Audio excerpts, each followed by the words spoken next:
Yo,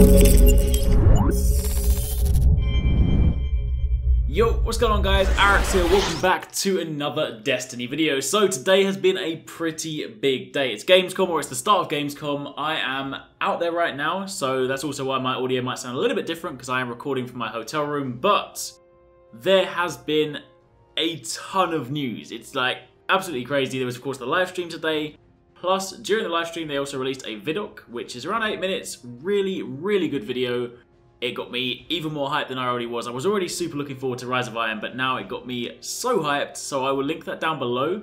But in this video, I want to break down the most important parts of the Vidoc, because most of that kind of includes loads of information to do with like the raid, new gear, new weapons, ornaments, strikes, missions, Crucible, loads of stuff like that. Plus, of course, there was the other epic announcement to do with custom matches coming to Destiny.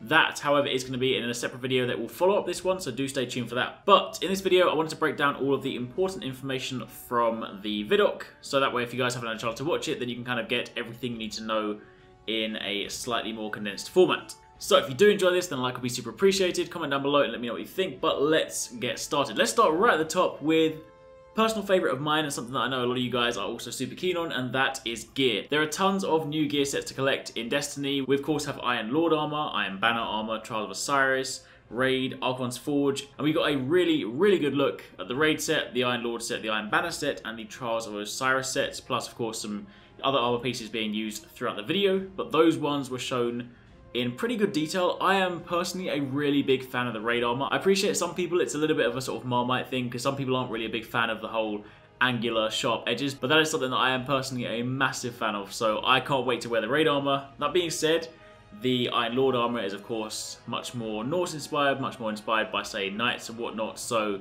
you've got things looking a lot more regal with, you know, fur coats and heavy armor plating and whatnot, so that does look super cool. And of course Trials of Osiris still keeps within the theme, but we are working with new designs this time around, so lots of really cool armor sets, but they do get a lot cooler as well, because when you factor in ornaments, which of course I have spoken about in the past, ornaments are basically cosmetic add-ons that you can throw onto your piece of armor. They don't change your stats at all, but they do change the geometry and the effects on some of your armor pieces and also exotic weapons. But for the armor pieces, for example the Iron Lord gear, it looks pretty cool as it is, but if you throw on an ornament, that is how you get the flaming effect. So that Titan with the flaming chest and the flaming helmet, or this Hunter with the flaming gauntlets, all of that comes by adding an ornament to the Iron Lord set.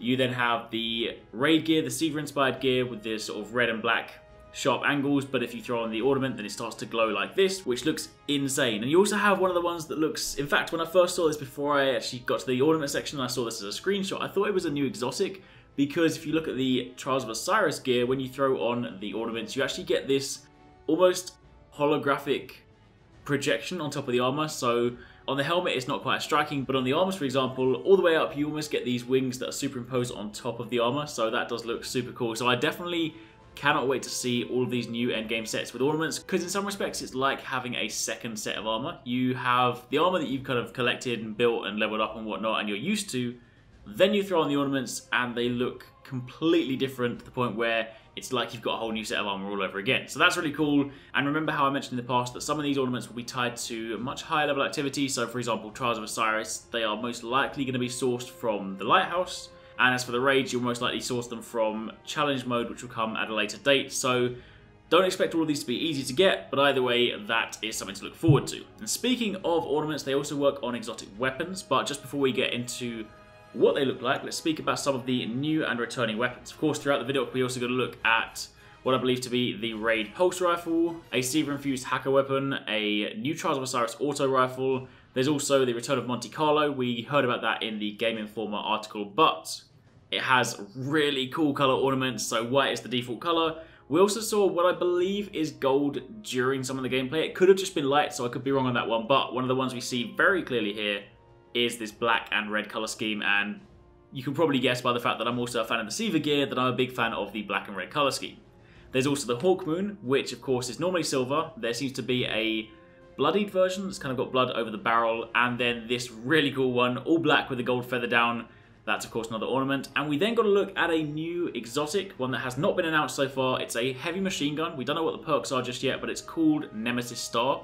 It has a red skin and a black skin. It's also part of the Nadir Foundry, one of the new weapon foundries or they're existing, but it's new in Rise of Iron. We haven't really had a chance to access them before, so that's coming in, and that's going to be a brand new exotic. Plus, there will also be new sidearms as well. So for you guys that are fans of sidearms, and it looks like one of these ones actually has burst fire, so it's much more like a Glock, so to speak, I think. Then moving on from there, we then got another look at some raid gameplay. Of course, nothing major. They never really give anything massive away about the raids, because of course that is one of Bungie's best kept secrets, but we did get a little bit more gameplay. It looks like this is how you begin the raid. You probably jump in through this sort of junkyard looking area into this eye, or this sphere, so to speak. It opens up and you kind of jump into the flames as if you're going into the machine itself. You then work your way through the actual wall itself, so the wall of the Cosmodrome that, you know, blocks out, or is supposed to block out everything on the outside. You're actually running through the center of this wall, so there are jumping puzzles again, or I say jumping puzzles, a jumping section. I'm a really big fan of these. I just love kind of anything platforming, anything jumping, so there are jumping sections in there. You then work your way out of the wall, of course, onto the top. As we have seen before, you're being chased by what they are currently calling, until we actually know the real name, the Death Zamboni. So this big machine that basically goes across the top of the wall, slams down this big sort of ball mace kind of thing.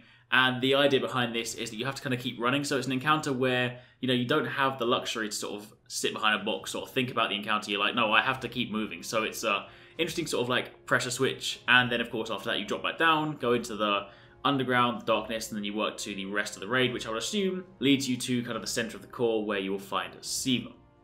Now, on top of that, we also got a quick glimpse at some of the cutscenes, or like segments from the cutscenes that we'll be seeing throughout Rise of Iron. So much like Taken King, they're also going to be bringing in cutscenes to tell some of the stories. So of course, when we're finding out about the Iron Lord, some of the history, some of the other stuff like that, then there will be some really cool cinematics and some really cool cutscenes surrounding that. There's also a few more details on the new strike, the Wretched Eye. The final boss, actually sounds kind of hilarious in a bit of a weird, messed up way. The boss is a mixture between a fallen captain and an ogre. Basically, the fallen captain has taken the eye from the ogre, which is kind of brutal, fixed it to his own gun, and he uses that to effectively fire the ogre's laser at you. And then the now blind ogre just runs around the environment trying to smash you even though you can't see. So it's going to be one of those sort of twin boss fights where you need to, I would imagine, manage one whilst burning down the other or something like that.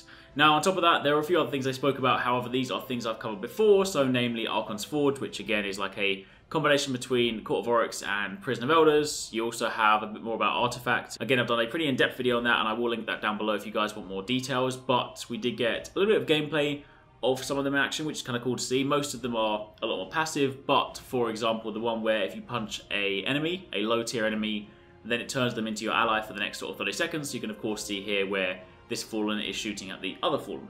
They also then went on to speak about the new Supremacy mode, the new Crucible mode, spoke about some of the new maps, and of course custom matches. But as mentioned, I'm not going to speak about custom matches in this video because it's already longer than it needs to be. So after this video goes up, I will be making a custom matches video with everything you need to know about custom matches. So do stay tuned for that, and I'll have that up on the channel very soon after this one. But for the time being, that is pretty much everything you need to know about the Vidoc. Now, as mentioned, I will include the link to that in the description box down below. I do encourage you to watch it because when you see it with audio, you see all the gameplay and everything, it just, if you're not already hyped for Rise of Iron, then it will probably get you on the hype train. It definitely got me super excited. Seeing it at Gamescom, just sort of sitting here in my hotel room, and I was like, yes, this is so cool. Anyway, that's enough rambling from me. Hopefully you guys enjoyed the video. Let me know in the comments down below what you guys think. What was your favourite thing? And out of the gear sets you've seen, for example, which one is your favourite? All that stuff, definitely let me know your thoughts down below because I'm pretty sure you're all going to be super hyped right now. But thank you for watching. Take it easy. Catch you next time. Peace out.